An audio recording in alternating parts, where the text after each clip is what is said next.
Everyone is in consulting for the money. 3, 2, 1. Gary?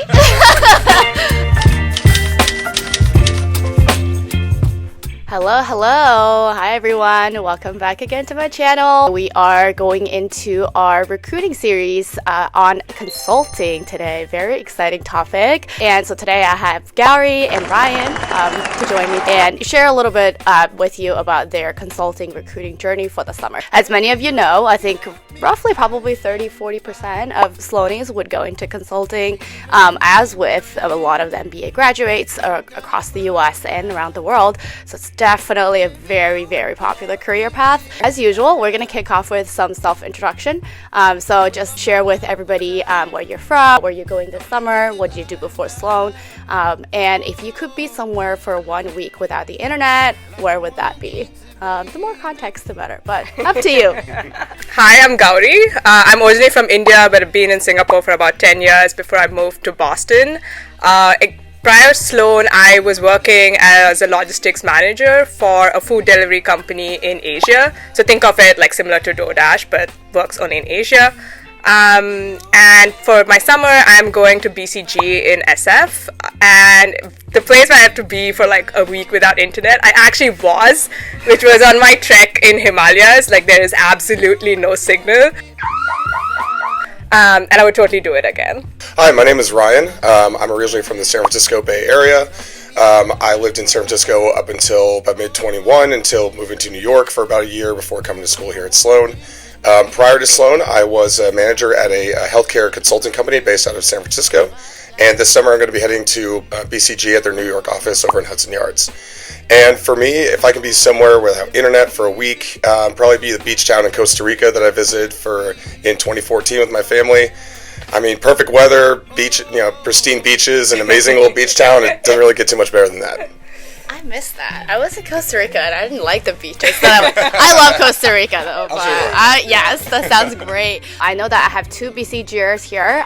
It's not exactly intentional or planned, but I think BCG is a great company, and I think a lot of Sloanies are going to BCG this summer, and both of you will be kind of doing a different work in different cities, so I thought it was still a good mix. So let's get started. Walk us through your recruiting journey a little bit in terms of the timeline and what exactly is included in the consulting recruiting. I remember last year before MBA started, I've been getting these emails from consulting companies about all these pre-MBA programs. So it seems like it's a very long process, but keen to hear if it's the same for you guys. You might be able to speak more on the pre-MBA stuff. I didn't get too involved with it, which I feel like I should have it in the beginning. That kind of happens more around the April or May timeline, but once you get here into Sloan, you have a couple weeks to get used to classes, and then everything kicks off, especially with some of the events from the Management Consulting Club or the MCC.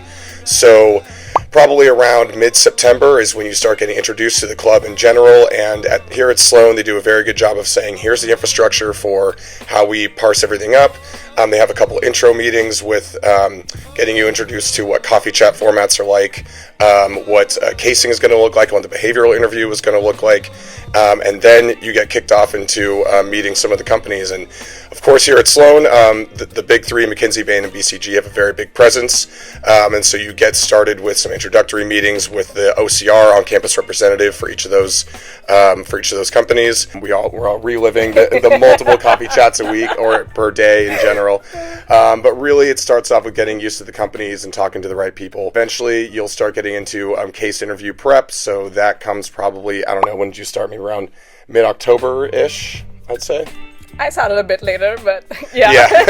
It's really about getting used to the companies, getting your face familiar, but then getting the interview prep really kind of started for me with the case interview prep around mid-October. Again, might be a little bit early. Every single week, you're kind of just trying to find new people to talk with, trying to make new connections. As October and November get going, there's you start doing some resume review and submitting resumes around middle of November, depending on the company, and then you're casing, behavioral prep, and it's just a big ongoing cycle with casing with different people in your program. The MCC here has a great pilot program where they assign a second year to you to help you case, get used to case interviews. And I was just pretty much casing and behavioral prep all through November, December, and then, interviews up until January. But Gary, you said you started a little late.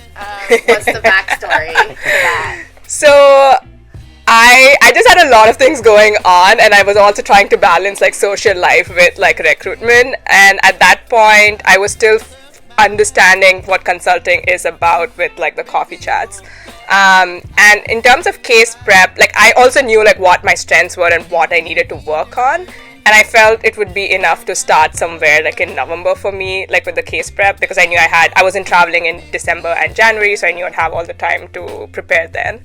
But that's just like my choice. I also know a lot of people who started before and they also got the offers. It's just, purely up to like what you feel comfortable with. That said, like BCG does have an online consulting case prep test, which happens immediately after you submit your application number. So that was my motivation to start preparing for cases. For that, if you do like 2-3 cases before the test, I think even that I felt comfortable doing the online test. Cool. And I think since both of you mentioned that you're going to be in different offices, is it important to target a specific audience from the beginning of your recruiting journey, or can that be changed, and how flexible is that? It does help to focus on one office because you do have to speak to a lot of people at that office to understand the office culture, understand who are the recruiters from that office, and even understand if you like that office and that office culture. So it is already like a lot of work to focus on one office. So if you spread yourself across multiple offices, it can be a bit challenging in terms of time, but it's not impossible. And also it's better to have some rationale for like why, maybe if you're choosing SF and New York as something to focus on, it's good to have like a reasoning as to why you want to do that, so that even from the recruiter's perspective, they understand like where you're coming from. Yeah, absolutely. I'd say especially depending on the office and how difficult it is to get into that office. For me, the story was that New York is a very tough one to get into. A lot of people trying to go to New York. So like you said, having some conviction about where you want to go, a specific reason in the beginning will help you not only, again, target and get talking to the right people early on, but it'll also help you down the line when you do submit for that specific office. Most of the companies allow you to kind of rank, your top 3 or something like that, but throughout the process, you're going to mold and form specifically who you're talking to. And again, it helps to be recognizable, or at least have a recognizable name to the office recruiter and some of the people there. Knowing that early on, or at least trying to get there, when you're starting to meet the companies, and having a little bit of a sense of where you want to go, at least kind of a top 2. And especially for people here, they had some other target office in some different city outside of Boston, and then they also had Boston. The reason is I go to school here, and that's as good a reason as any. And before we go into casing, which is everybody's favorite topic, let's just like holistically review, I think, the couple months that you dedicated to consulting recruiting. What was something that was the most, challenging to you? Casing could be it, but if there is anything else, feel free to also share. The most challenging thing with casing for me was to get into that specific mindset of how to approach the case. So when I say that, it could also be, there is a certain flow to like the problem solving, but there's also like certain very specific nuances of like explaining your thought process, which is not very intuitive. I tend to do the math in my head. I never like explain what I'm thinking. So those specific like small things about the casing was like, which we had to like practice, and it's definitely something that you can develop over the months, but that was definitely like very challenging for me to like get into that very specific mindset. I would just stare blank at the screen as I'm thinking for like 1 whole minute, and then I would answer whatever I've like analyzed. But then there's the skill of, you have to sort of keep talking, and you talk them through your process, but you also have to make sure you're not rambling. So you have to like make sure you start thinking in a structured way so that you're talking in a structured way. But that definitely just comes with practice. You do a few cases. There are a few frameworks that you can adapt to. Casebook that we get for Sloan and that the consulting club provides, it can only go so far. You really do need to practice it. I'd say honestly the most challenging part of me, or for my process, was exactly what we were talking about, recruiting for an office outside of Boston. I think once you see, the number of people who are going to Boston here, the number of people they're able to be connected with very seamlessly, they can go see people in person. That seemed like a lot easier of a process than it was for me, and I'm sure for you as well. It was a little challenging to find other Sloanies in the New York office, and sometimes you end up talking to people, and unless it's for a specific practice or because you knew someone in common, sometimes the trail can go a little bit cold, and trying to push that and keep making connection after connection virtually, and with people who are taking time out of their day, doing a favor for a friend to do a quick 15-minute or 20-minute coffee chat, which again, they never involve coffee. Yeah, I'd say that was the challenging but eventually rewarding piece, because not just with Boston Consulting Group, but we had to do that for McKinsey and Bain, EY, and Carney, and I think the rewarding part of this afterwards was the connections I was able to make, especially with BCG, and that's kind of where I'm glad I found my home. People were very nice and cordial and able, willing and able to connect me around. So it was a very challenging piece in the beginning. Didn't really know how to go about it, but the right office ends up helping you out. What would be some of your tips for casing specifically, but also for the general recruiting? I know you guys already kind of touched on it here and there, but if there's anything specific that you want to share with the audience. Ryan should start. He has a tip for this. So yeah, I mean, and just an overview on the casing piece of it, it's a very, very important part of the interview. It often is involved in, however. For me, we had you have 2 back-to-back interviews for BCG, and they both involve a case, and so it's a very important part. You want to make sure that you at least get really good muscle memory down. The thing about the casing, though, is that it's a skill that every single person can learn. It's not something that it's a mountain to climb for sure, but at the end of the day, critical thinking skills, things that you're learning in classes as well, they apply to the case, and that's one thing I found to be an easier part of the process than I thought. But a couple of tips for me for casing: get in the habit of giving and asking for feedback early on. Make sure it's an established part of your casing when you're casing with someone else, especially another person who's recruiting. When you're giving them the case, make sure to take notes on how they're doing, on their framework, their quant, their qualitative stuff, their closing, and ask that they do the same for you. Obviously, you're not going to know what kind of feedback to give after your first couple or during your first couple of sessions, but get in that habit and make sure that they're doing the same, and going through and taking notes on what you can improve on.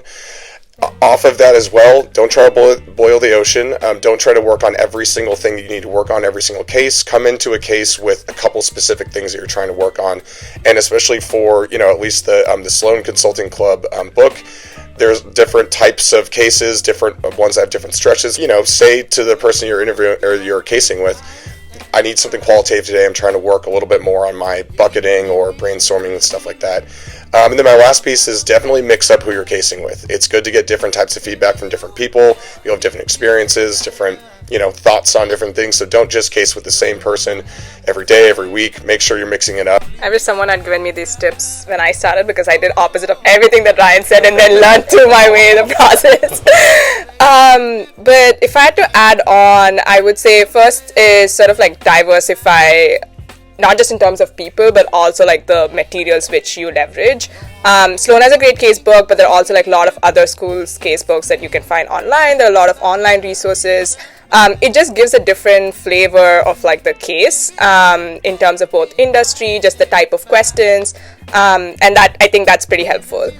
The second thing I would say is you don't have to do a full case all the time. You can also do some of these drills, which like Rocket Block or like Case Coach has, to focus on the exact specific thing that you want to improve on. I know it's an interview, so it's very typical for people to get into like this problem solving mode and just like get the problem solved as quickly as possible. But they also want to see who you are, your personality, like so bring in your personal experiences when you're talking about a problem. A very common thing is like when someone, if it's like a case related to wine, people just talk about the wines they like and like some wine club that they're part of, and like just bring in any like your own personal experiences, things that you like. Bring your personality into the case as well. I just love the way you guys answer questions. I don't know if you guys notice. I think when consultants answer questions, they're very structured. Number one, number two. I was like, I'm loving this thought process and the preparation. I'm also curious to know, were there any memorable moments or anecdotes that you remembered from your recruiting process? You got it. You have one? You can go first. Not to stick on all the casing stuff, but honestly, the first time that I nailed a case with my friend, the first time when I was casing with a friend of mine, and once we were done, it was sort of a, yep, you hit everything you needed to, every single thing on the page.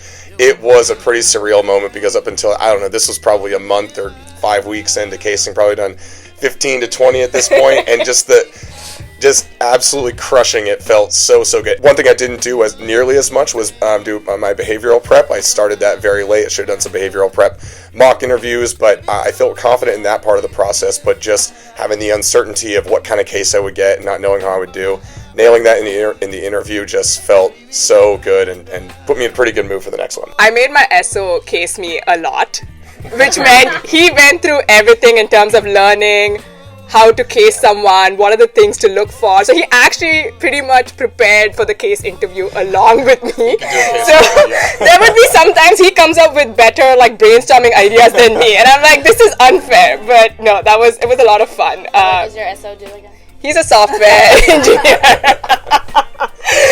He's not coming into consulting anytime soon, at least, but he's definitely prepared for the interview. Oh, some people just can't do a lot and everything, so that is awesome of him for doing that. That wraps up our part one of this chat, and let's move on to the part two, which will be really fun. All right, let's start with the first question. And the statement is, the more casing, the better. And I'll count on 3, 2, 1, okay? 3, 2, 1. Ooh. With an asterisk. With an asterisk, I'll say that. Gary, this might be your opinion too, but I'd say that it is definitely important to do a lot of cases, but there definitely were some people in our program who tried to do every case in the casebook. I think there's, I don't know, about 70, 80. Yeah. Well, you're in charge of the casebook this year now. But I think you can definitely do too much casing. There are diminishing returns after a while. You can get down on yourself if you're not getting something when really, your skills are pretty well defined. So I'd say for me, I thought I was going to try to do, I don't know, a case a day, 7 cases a week, essentially. And I think I ended up doing, in total, about 35 to 40, which I think was probably on the upper limits of what some other people did. And it's all personal to you. It's not that you have to do 30 or 40 or 50. You should do more than 10, I'd say, but I think there can be too much casing. Everyone is in consulting for the money. 3, 2, 1. Yeah. Gary?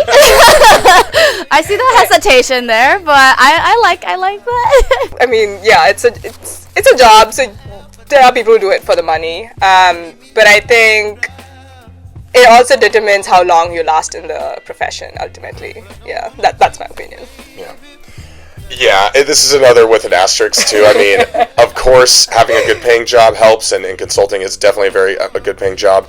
My motivation for going in consulting is to pivot out of my previous position, get some more experience into a wider breadth of consulting, and also to get a chance to see a lot of different industries and see other opportunities and other companies and what they're doing, either nationally or internationally. So the infrastructure of the job is definitely something that has been appealing to me, but of course, having a good paying job also helps with that. And now I think we're going to move into the latter part of this interview. This is going to be fun. So now you're going to shake off your consultant hat and just be Ryan and Gary for our viewer.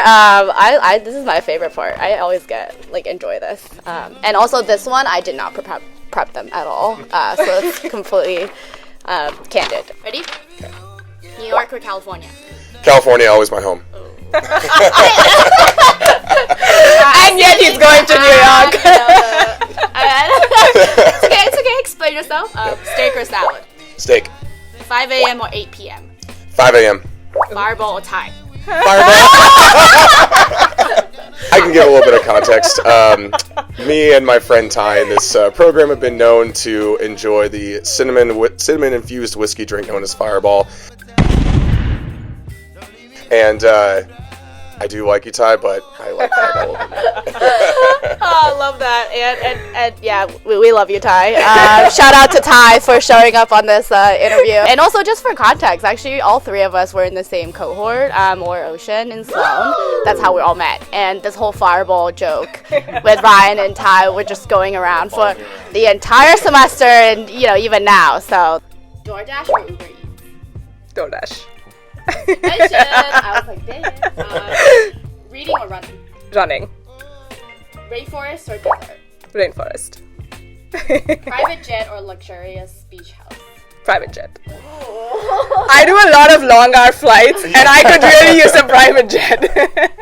Very decisive answer. Very, yes. I love it. Great. And then as a wrap up for Ryan, this is also fun. Tell us more about the Baltic bracket or the general bracket in general. Me and our dear friend Ty set up a March Madness bracket for our ocean. I think we had about 35 people join. It was a great time. I think I didn't get dead last, so I feel like that's that's something to talk about. But yeah. What are you most excited for this summer? I know actually both of them are flying out tonight or tomorrow, so I won't be seeing Gary for some time. For me, I'll be staying with my sister and my niece over the summer while interning. So that's the most thing I'm looking forward to. Like, I have to work, but I also get ample family time. For me too, I'm just excited to get to know my recruiting class a lot more. We have about 5 Sloanies coming to New York, but there's a lot of people from Wharton or from HBS or Booth, a lot of different schools around. We got to meet each other a little bit. If you get an internship offer, there's a welcome weekend that a couple of these offices do. So went out to New York in late January to go meet a lot of these people, getting to know the rest of my intern class a little more personal level, having a lot of trainings, and just also kind of seeing what projects I work on. It's 10 weeks. It's going to go by very fast, but just getting to know a lot of new people is going to be really exciting. Thank you both so much again. I think we did well. And I'm sad that this has to end here. But if y'all have any questions about consulting or for Gary or for Ryan, feel free to comment or leave me a message. We'll try to get back to you. There's only so much we could cover in these 30-40 minutes. But I think I promise we'll try to give you more useful tips or guidance when you're going through your journey. That's it for today. Thanks, everyone. Bye. Yeah!